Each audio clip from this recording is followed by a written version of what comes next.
Hello and welcome to the Opening the Gates April 2025 UK property market update.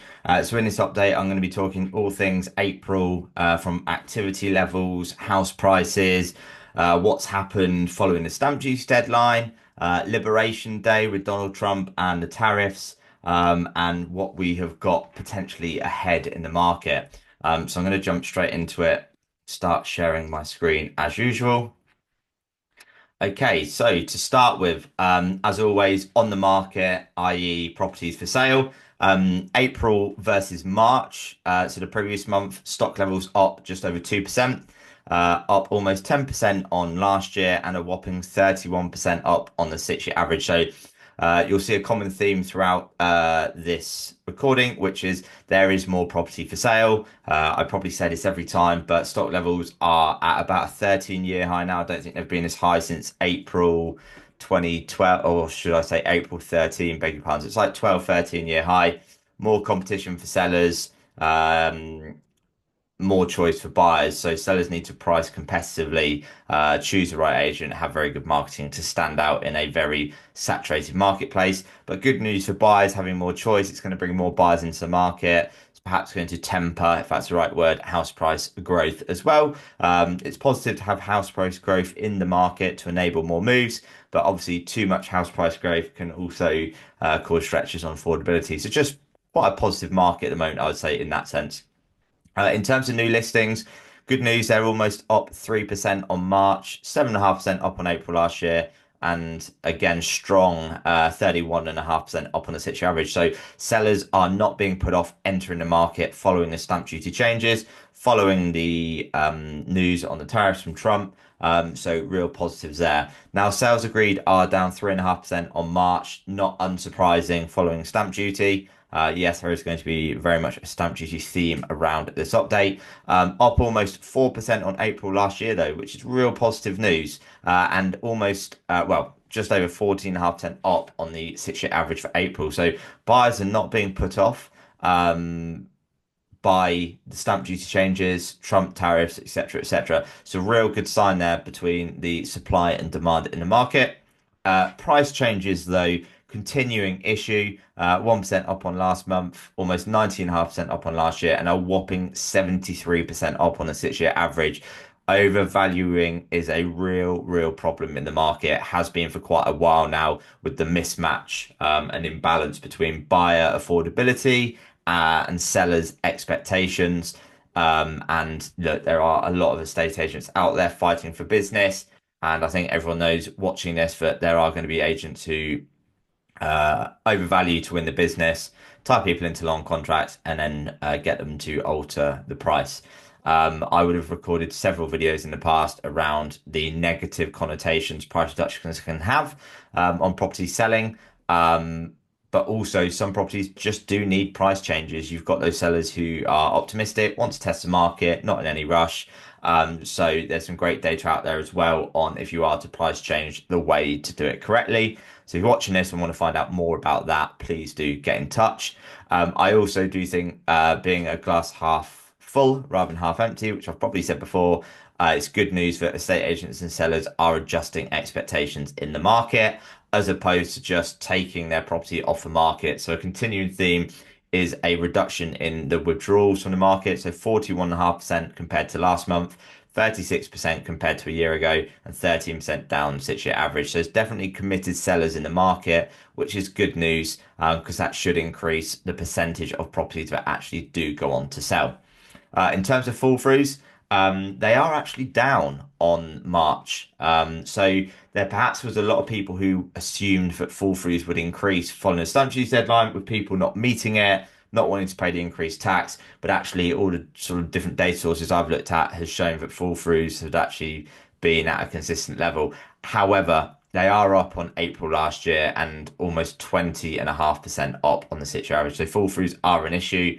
Again, reports on this before, but price reduced properties, the longer they take to sell, the more likely they are to fall through. So if you're not already using reservation agreements, things such as Gazelle, do go check out Gazelle, speak to Brian Mansell, and then also just try and get your sellers legally ready, get the buyers pre-qualified. again, I've probably said this before, but when a seller accepts an offer on a property, the property gets marked as sold on Rightmove, it has a sold board outside. Do you think a buyer switches off their Rightmove notifications? Obviously, they don't. And with increased choice out there, if things aren't going the way they would hope in the sale, they can easily pull out and buy another property. So something to bear in mind there.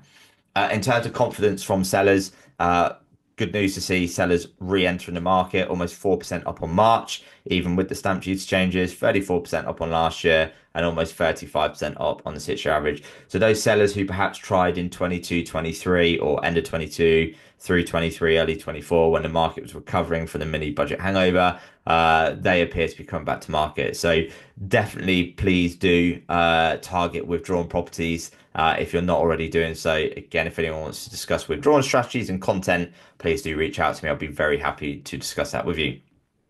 So on to asking prices. So let me just get my notepad here. So the average asking price is up £10,500 and 2.35% on March, and 7,000 and 1.57% up on April 2024. And the new listing average pounds per square foot is up 1. Beg your pardon, start that again. 3.55% up on March, and 9.909% up on April 24. So sellers are clearly not deterred by increasing asking prices, even with affordability stretches, increased choice, etc., etc. Now, as we know, only 55% of properties that actually hit the market end up selling. So let's have a look at the sale agreed. And as you'll see, they're not going to be matching up with seller expectations initially. So average asking price on sale agreed properties was up £1,900 and 0.53% on March, and £2,500 and 0.68% up on April 2024. So as you can see from the data I've just shared, the average asking price that new sellers are asking is up here. The increase from sales agreed on properties is down here. So whilst there has been house price growth, it has been modest, and it shows that again there is a mismatch between the overconfidence of sellers initially, buyer expectations, and that sort of mismatch is why we're having the price reductions that we are seeing. Average pounds per square foot, just to finish on that, up 1.16% on March and 3.55% up on April 24. So again, backing up what I've just been saying there on prices. So I think, I probably say this every time, but the public are going to look at house price updates. They're going to look at the narrative they want, which is the positive, such as asking prices are on the up. But when it's new listing data, it's very important to look at properties that actually go sell agreed, because obviously lower value properties are going to have a higher propensity to sell because there's going to be more buyers for them, less of a stretch on affordability. Therefore, that's what we need to be looking at. Right, on to mortgage approvals for house purchases. So I'm going to have to go to my other screen when I reel this off. So in terms of 12-month figure, 12-month average mortgage approvals are up 0.19%, which is great news. The average for the last 12 months has been, let's have a look. I'm just on my other screen at the moment. The average has been just over 64,000, and in March it was 64,000. So real positives there on mortgage approvals. They have gone down 3 months in a row, but there's no concern there. That was going to happen after the stamp duty. And then we've got the 10-year net mortgage approval for house purchases. So the average is 65,000. In March, it was 64,300. So only slightly lower than the 10-year average. But they were up on 2024, which is a positive. So they were down 1.83% on the previous month of February. They're up 4.89% on a year ago, and actually only 1.17% down on the 10-year average. So real steady figures there in the mortgage market, which is really good to see. And obviously there was going to be some reduction there following the stamp duty changes. Right. transaction levels. So in the last 12 months, um, God, this is some crazy figures. I'm going to have um, a bit of a moment here. I saw a lot of estate agents saying that they had record months in March 2025. If you weren't having a record month in March 2025, something is significantly wrong, because there was obviously going to be a massive increase in transaction numbers of people trying to beat the stamp duty deadline. So it's actually about what you were doing before that and what you've been doing after that. So the figures I'm about to share, if your transaction numbers in March weren't in line with this, the record months weren't just because of your great work. I sound really harsh here. It was artificially inflated by the market. So transaction numbers. Where am I at with this? So there's just over 177,000 transactions in March. That was 104% higher than a year ago, 62% higher than the previous month of February, 75.5% higher than the 12-month average. And then when we look at the 10-year number, just go back to my other screen. With regards to the 10-year number, the average was just under 121,000. Um, So that means that they were 46.78% higher than the 10-year average, which is strong. And then in terms of the financial year 24 to 25, 22% up on the previous year, 1.51% up on the 10-year average for the financial year. So financial years, let's have a look at this. Average is about 1.20. This year, sorry, the 24 to 25 provisional estimate is just shy of 1.223. And the year before that was just over a million. So really, really positive news there in the market. We're just, yeah, in a very positively normal market at the moment. Interest rates are pretty normal. Inflation levels are pretty normal. Mortgage approvals are normal. Transaction numbers are normal. Stock levels are pretty normal. So yeah, nothing wrong with normal at the moment. Put it that way. And then in terms of inflation, so inflation has dropped 2 months in a row now. So it now sits at 2.6%. And the average over the last 12 months, as you can see, has just been below that. So again, some pretty positive data there from inflation, which is why yeah, we're very likely to have a 0.25% reduction to the base rate in line with the quarterly movements from the MPC.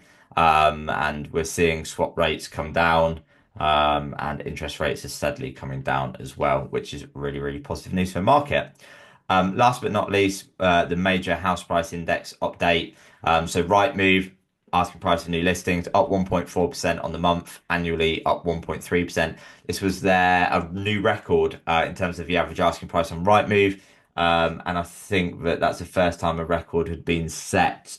I think it was since May 2024. So positive sign there in seller confidence, but also probably highlights why we're seeing price reductions.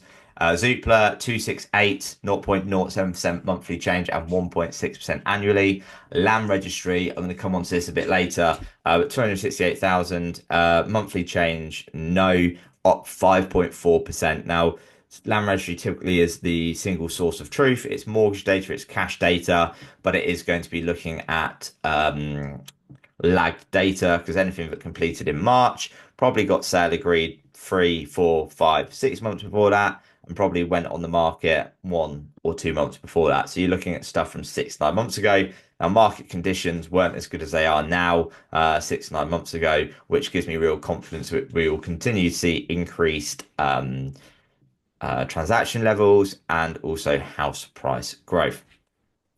So the lenders, Nationwide and Halifax. So Nationwide reported a 0.6% monthly drop, Halifax at 0.5%. Nationwide saying annual change is zero, and Halifax is saying 2.8% increase annually. eServe, which typically is the more negative of the house price indexes, I would say, with it being surveyors.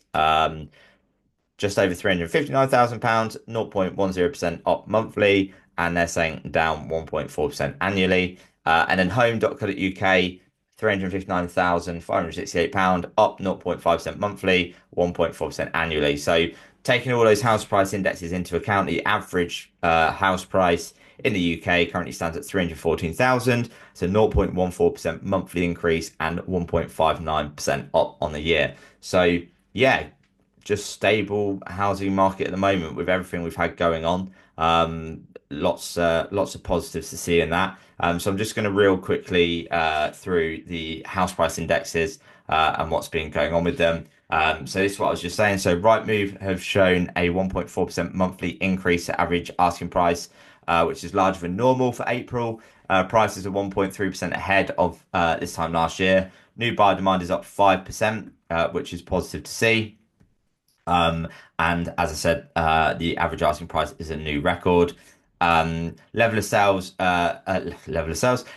of agreed sales falling through remains steady, with most buyers who missed the deadline still proceeding, as already reported. The queue of buyers completing home moves has eased by almost 24,000.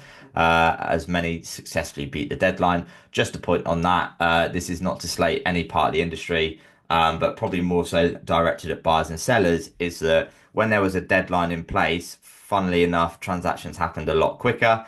If you're not familiar with Parkinson's law, I would definitely go check it out. But essentially, if we give ourselves a shorter deadline, we're more likely to get something done. So imagine the buyers and sellers who wanted to beat a stamp duty deadline and increase tax on their house purchases, funnily enough, filled in paperwork a lot quicker.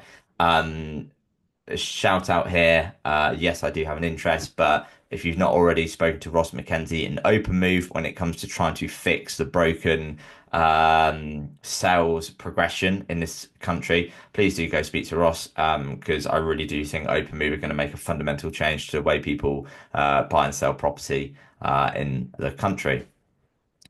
So last couple of bits from Rightmove. Move activity remains resilient. Buy demand up 5% versus last year, but I've already said. New sellers coming on the market up 4%. However, they're saying some segments and sectors of the market are performing more strongly than others.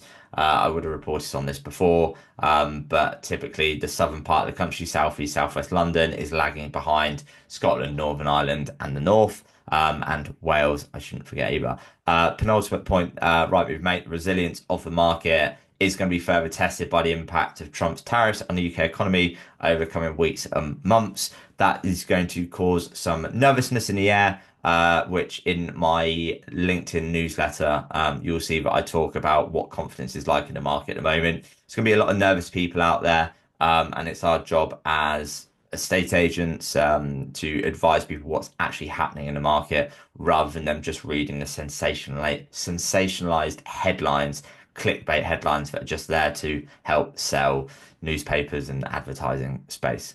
There will be a potential boost of buyer affordability if the Bank of England moves to reduce the base rate, which we are expecting to happen next week or this week, depending on when you're watching this.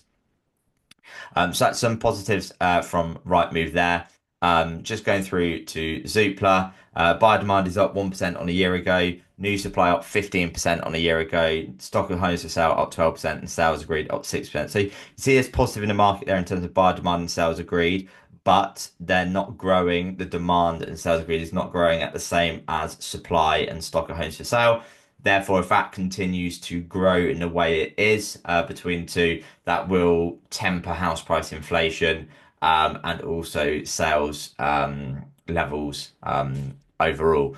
One of the things that's really interesting, well, a couple of things actually, in the Zoopla House Price Index. As you see, the average estate agent has more homes on the market than they have done in recent years, and over double what they had 3 years ago. So something just to bear in mind there. In terms of stock of homes for sale, again, if only 55% of properties are selling, go back 4 years ago, it was more like two-thirds, 70%. So if agents have a look at how they're marketing properties, how they're pricing properties, I do think that if that was improved, it will increase the number of properties that actually do turn over in the market. If anyone wants to speak to me about what the very best agents are doing to get their property sold, I'm very happy to have a conversation and share some data with you on that. In terms of the other thing I wanted to discuss was buying power. So I'm not going to run through the whole thing here. Again, you'll see it in my LinkedIn newsletter. But Zoopla talk about the revised lending criteria that could boost affordability by 15 to 20%. That 15-20% boost would be great because that's pretty much maybe a bit less, but we've saw probably a 20% reduction in buying power following the interest rate rises we've seen in recent years. But long and short of it, the revised lending criteria, the affordability test, rather than being at 8, 9%, if it went down to 6, 7%, that'd improve affordability. Now, that won't signal house price growth, but what it will do is help increase transaction numbers, which is a good sign for estate agents. Um, right, on to Nationwide. Just a uh, few things to report here. Swap rates, as you can see, they sort of peaked in the summer of 2023 at between 5 and 6% on 2 and 5 years. They have come down now, which is a really good sign. And you're seeing that the gap between 2 year and 5 year swap rates and interest rates are reducing, which is a sign of interest rates are finding their new normal level, we should say. What I've already reported on a few times in other updates is we will see that transaction volumes obviously spiked in March with stamp duty deadline. They will drop down, no doubt, in April, sort of be very sort of stable for a few months. They will then start to increase again as things return to normal. Unemployment remains low, earnings are on the rise. Household balance sheets are in a strong position. And if the base rate does continue to come down a few times this year, interest rates moderate, borrowing costs will be lower, which is a real positive for the market. So that's Nationwide. As you can see here, house price to earning ratios are improving, which is a positive there. Halifax, so I've already touched on monthly and annual change.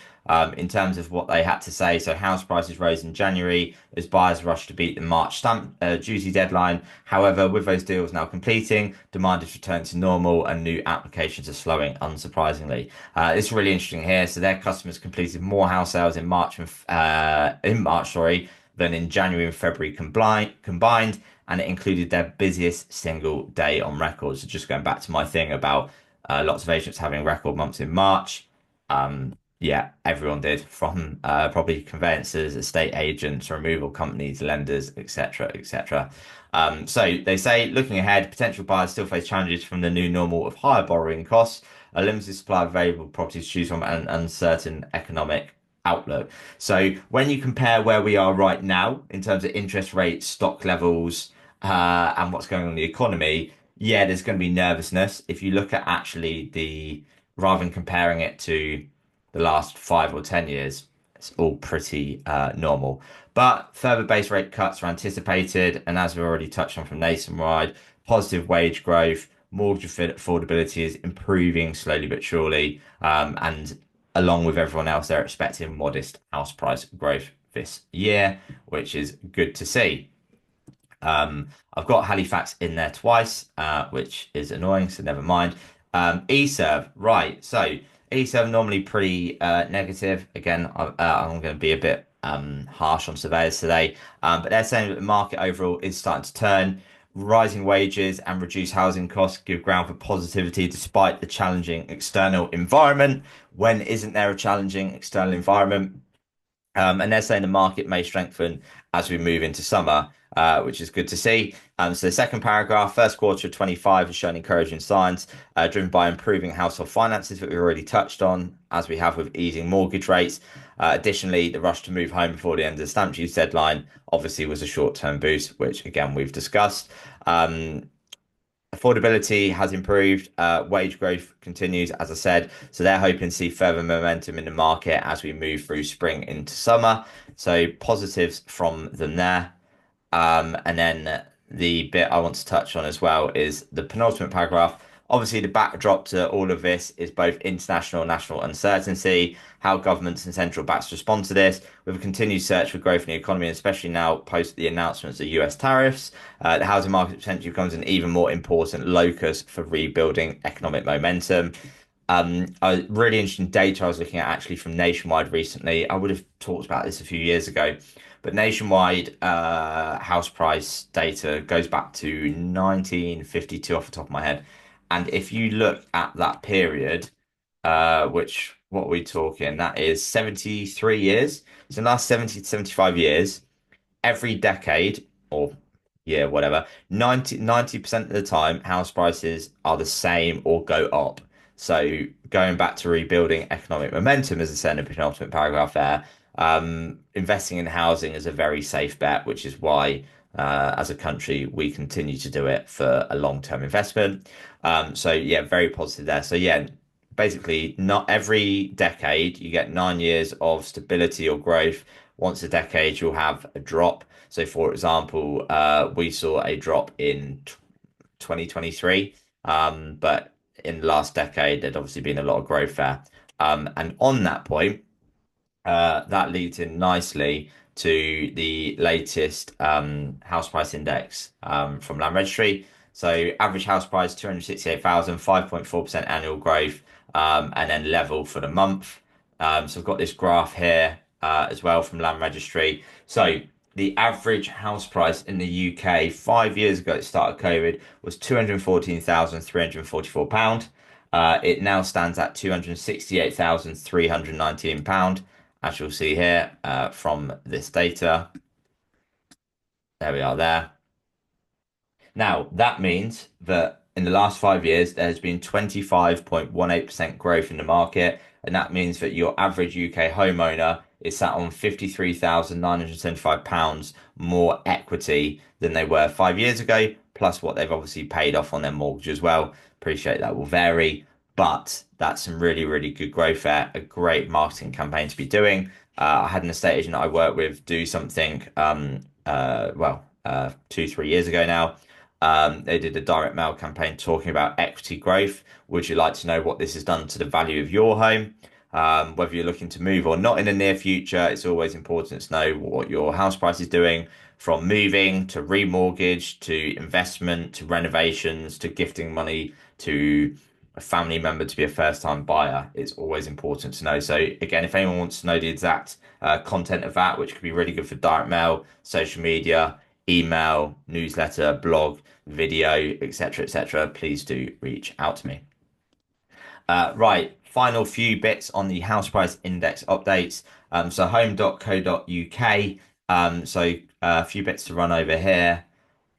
So third point down, supply of new sales properties entering the market during March 2025 remains moderate in most areas except for London, Southwest and Wales. And then down here, sales market momentum shows a significant increase over April 2024. I've already touched on that. A burst in activity has sent the property turnover rate higher than any of the previous 10 years of April readings, while a typical time market is just 1 day higher than April last year, despite higher stock levels. So all positive there. The one below, the unsold sales stock count for England and Wales increased by a massive 27,732 properties during last month, which is far above seasonal expectations. The current total of just over 503,000 properties is relatively very high and the largest April figure since 2013. So if I just scroll down, uh, there's a bit of I won't go through the whole thing, but it's a bit of a touching on the rental sector activity. Um, Media attention out there saying about the renters' rights bill, etc., going to mean more landlords are going to decide to sell up their properties. Depending on what sources you look at, between 10 to 20% of properties on the market have previously been rented out.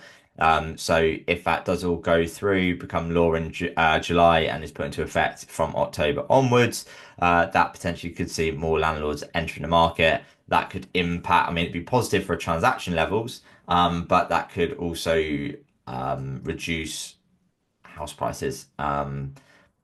Typically, landlords are going to be flats, two up, two down houses, and that's going to mean more competition on the market. Therefore, sellers are going to have to be more bullish on their pricing on that. Um,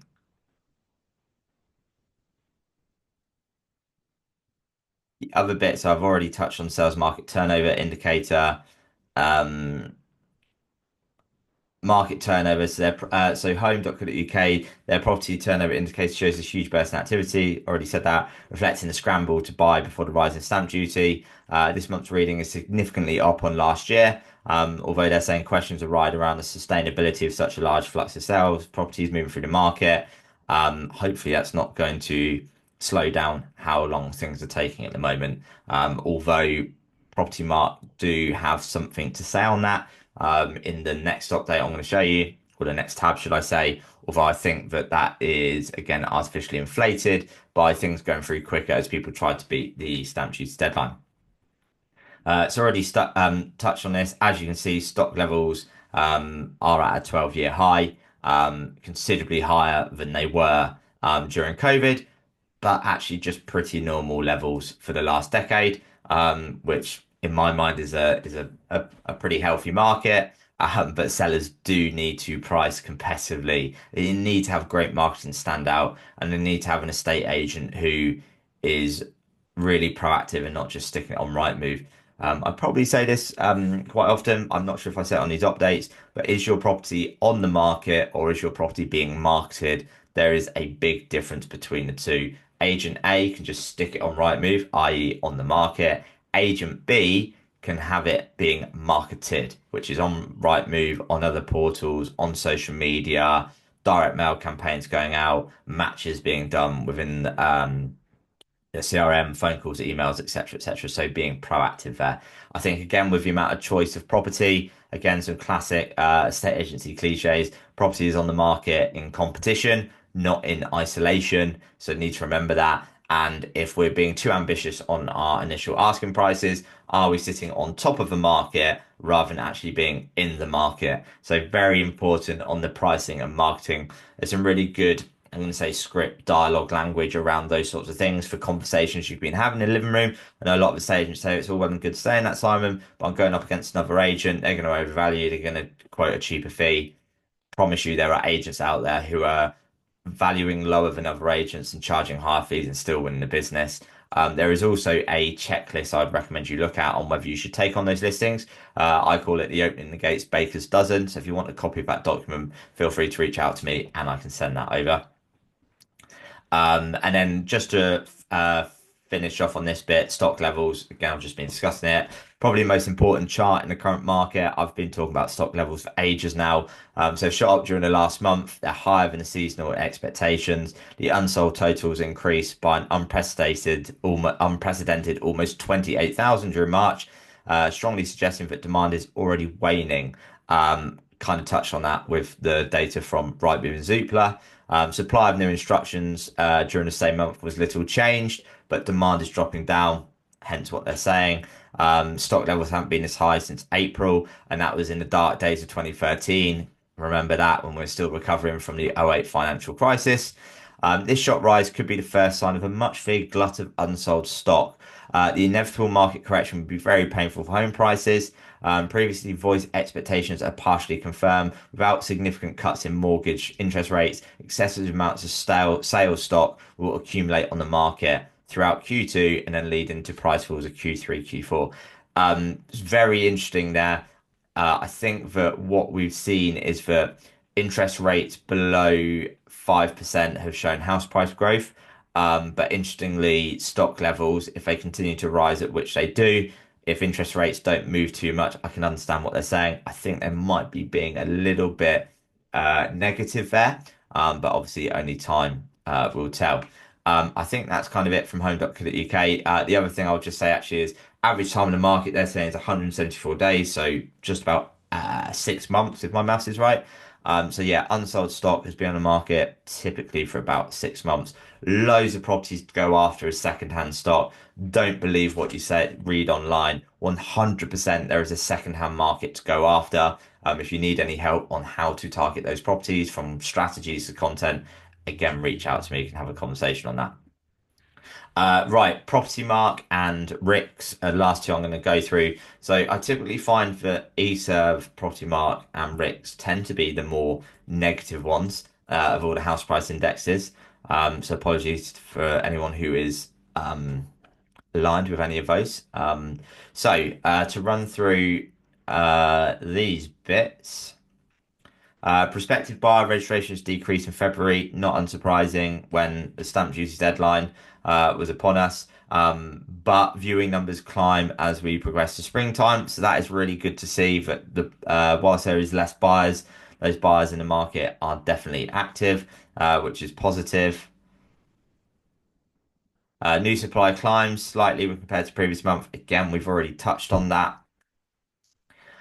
Stock levels dropped slightly in February, probably from sales being agreed. Market appraisals dipped slightly, however, stay within bounds for the time of year. Unsurprising that they have dropped slightly again as people kind of go, what's going to happen with stamp duty? Then also what is going to happen, Donald Trump tariffs, etc. Sales agreed remain broadly static. That's good news considering everything going on. Number of properties achieving asking price dipped slightly compared to the previous month. This is really interesting data here. If you don't already measure this within your business, so what percentage of properties do you achieve asking price on? Less than the asking price, more than the asking price, what percentage do you reduce? I would recommend you measure that. Also measure total value of negotiating you do from start to end. So from start offer to end offer, that is a number, as an average, as a percentage, also as a total amount as well. So if someone says, Simon, why should I instruct you to sell my house? Well, on average, I achieve my sellers an extra 2% in their back pocket from start to end offer, which equates to an extra £9,000. And that's been about £700,000 in the last 12 months that I've netted my sellers in their back pocket. Is the other agent you've seen going to negotiate that hard for you to protect your equity rather than release your equity? So, just on that bit of language, which is really important, some estate agents work in equity release, some work in equity protection. I am here to protect and increase your equity, whereas others might be here to release your equity to a buyer.